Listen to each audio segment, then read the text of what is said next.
जैसे त्रेता के अंत की कटी हुई जो सीढ़ियां दिखाई गई हैं सीढ़ी के चित्र में, उन कटी हुई सीढ़ियों के भी तो त्रेता के अंत में कोई राजा हुए होंगे कि नहीं हुए होंगे? हैं? नहीं हुए। वो लास्ट जन्म में जाकर के राजा ही मिलती है उनको। उससे पहले के जन्मों में दास दासी बनते रहते हैं, दास दासी के कर्म किए हैं, विरोध किया है, सहयोग नहीं किया है ईश्वरीय काम में। कौन है वो आत्माएं? वो आत्माएं ब्रह्मा के लास्ट वाले वो ही 3 पुत्र हैं जो 3 धर्मों के बीज हैं।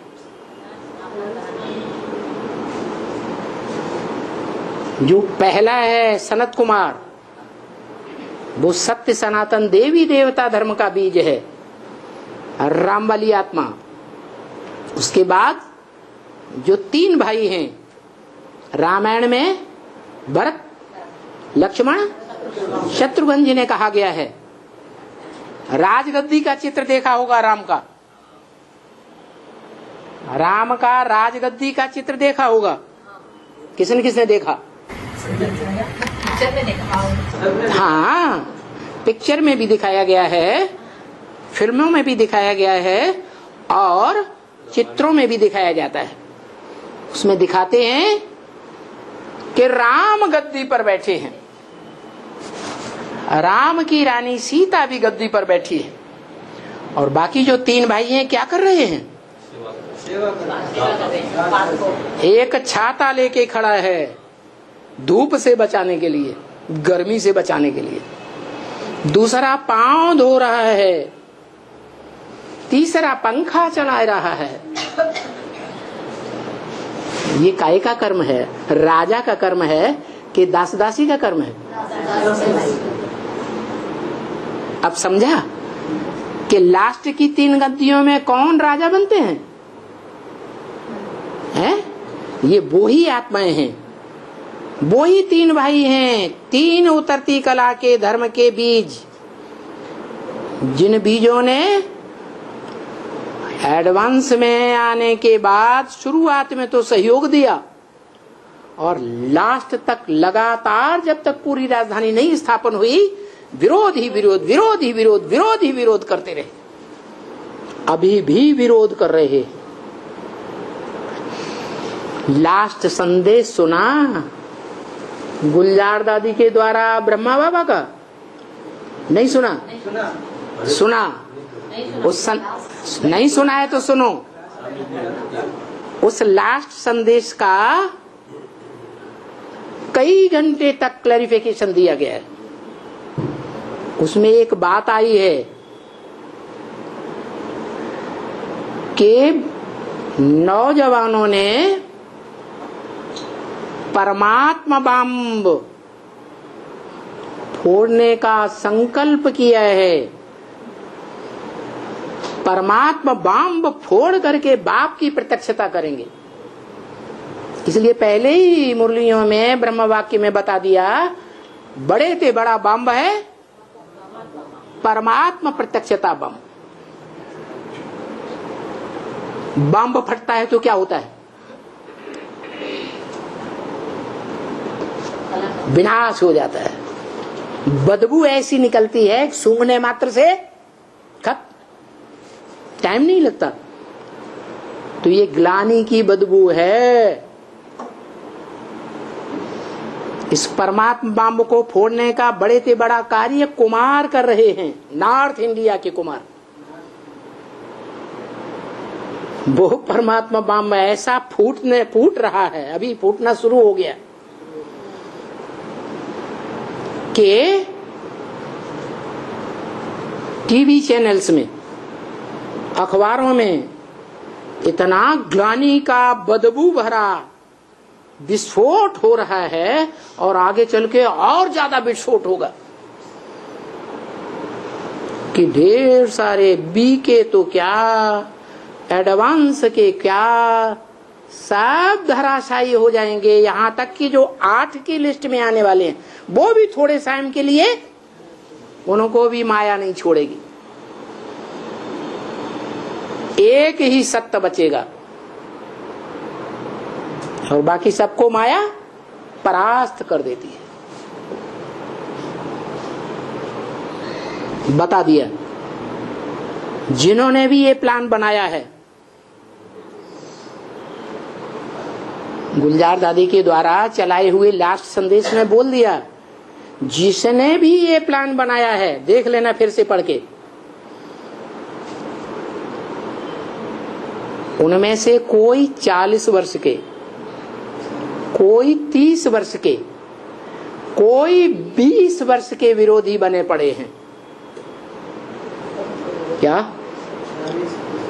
माने जब से एडवांस ज्ञान शुरू हुआ उसी समय से विरोधी बने पड़े हैं, बाप के विरोधी। क्या जो विरोधी बनता है वो आंखें लाल पीली करता है या नहीं है? वाचा से उल्टा बोलता है या नहीं? और कर्मेंद्रियों से भी हाथ पांव चलाता है या नहीं है? हाँ, ऐसा भी कोई है, बीज है। कौन सा धर्म है?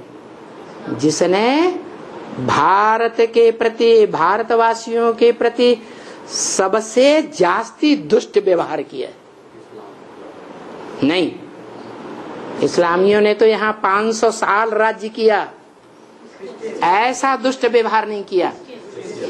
भारतीयों के साथ कंधे से कंधे मिलाकर रहे। कौन सा धर्म वाले हैं? जिन्होंने अत्याचार किए हैं। जलियांवाला बाग याद है? क्या किया था? है? गोलियां चलवा दी, हजारों हजार क्षणों में खत्म हो गए। ऐसे दुष्ट बाहुबल के धनी। और बाप क्या कहते हैं? बाहुबल वाले क्या बोला? बाहुबल वाले विनाश को पाएंगे। विनाश को पाएंगे का मतलब ये नहीं है कि उनका शरीर विनाश हो जाएगा, उनके पद का विनाश हो जाएगा। तो कहां पद पाएंगे? त्रेता के अंत में। अंतिम जो तीनों सीढ़ियां हैं उनमें जो सबसे अंतिम सीढ़ी है वो भगवान का बना बनाया घर स्वर्ग को नष्ट कर देती है। इसीलिए उनके धर्म में यादगार बनी हुई है, हे भगवान के बने बनाए घर तू गिर जा।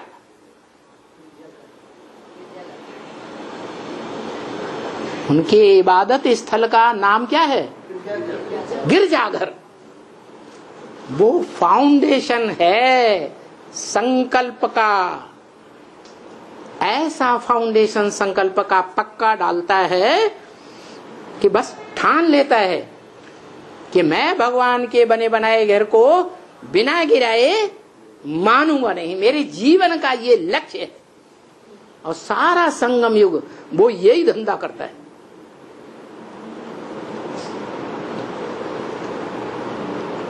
वो है अव्वल नंबर।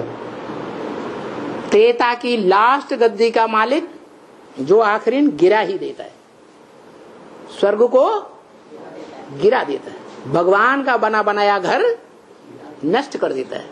उससे पहला भी है एक बौद्धी धर्म का जो इस्लामियों के प्रभाव में आ जाता है।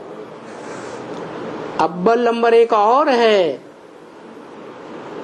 2 जन्म पहले गिरती कला के जो 3 जन्म हैं उनमें जो पहला इस्लाम धर्म का बीज वो आरंभ करता है संकल्पों से। संकल्पों का बीज डालने में बड़ा उस्ताद। सन 76 में वो संकल्प चलाने में इतना तीखा इतना बाप का सहयोगी बना कि एक रात के अंदर ही उसने लिटरेचर तैयार कर लिया एडवांस ज्ञान का, 10-12 पेज का। उस पहले लिटरेचर का नाम है एडवांस ज्ञान में शिव का डमरू डम डम बोले, अगम निगम के भेद खोले।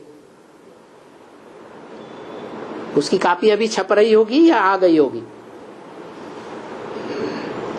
पहला लिटरेचर हमारे पास तो है। हाँ जी। तो वो संकल्प मात्र करता है और वाचा चलाने में बड़े होशियार सन्यासी बौद्ध धर्म के, वो उसे वाचा में भी लाते हैं और कर्मणा में लाने वाला लास्ट धर्म कौन सा? अरे नास्तिक क्रिश्चियन, वो कर्मणा में ला देते हैं उस संकल्प को। जो पहले ने संकल्प मात्र किया, संकल्प का उतना पाप नहीं बनता, वाचा का ज्यादा पाप बनता और कर्मेंद्रियों का बड़ा पाप बन जाता। इसलिए वो लास्ट गद्दी का मालिक। संकल्प मात्र जिसने बीज डाला वो इतना खतरनाक है कि उसके अंदर ये संकल्प ही चलता रहा लगातार। दिल्ली में जब तक एडवांस ज्ञान का फाउंडेशन पड़ा, बस यही संकल्प कि बड़ा भाई है, मैं बड़े भाई का भाई हूं, तो बड़ा भाई मेरे को कुछ नहीं सुख भोगने देता,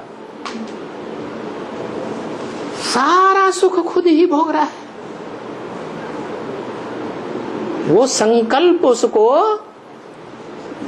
ज्यादा मदद करता है छोटी भाई के कार्य में। और दिल्ली से वो बना बनाया घर उजड़ जाता है। मनुष्य सृष्टि के बाप को धक्के खाने पड़ते हैं। काहे के? कौन से धक्के प्रसिद्ध हैं? अरे जितने भी धर्म पिताएं आए उन्होंने क्या धक्के खाए? बुद्ध को देश निकाला मिल गया, घर से निकाल दिया गया। क्राइस्ट को क्रॉस पर चढ़ा दिया गया। धर्म के धक्के खाने पड़े या नहीं खाने पड़े? वो तो छोटे छोटे धर्म पिताएं थे। उन धर्म पिताओं का भी बाप, ग्रैंडफादर, ग्रेट ग्रेट कहा जाता है। वो तो कितने धक्के खाता होगा। ये धर्म के धक्के प्रसिद्ध हैं और बाप ने जो धर्म के धक्के खाए हैं, माला में आने वाले बच्चों को भी वो धक्के जरूर खाने पड़ेंगे। धर्म के धक्के नहीं खाएंगे तो धर्म में ऊंचा पद नहीं पाएंगे। ओम शांति।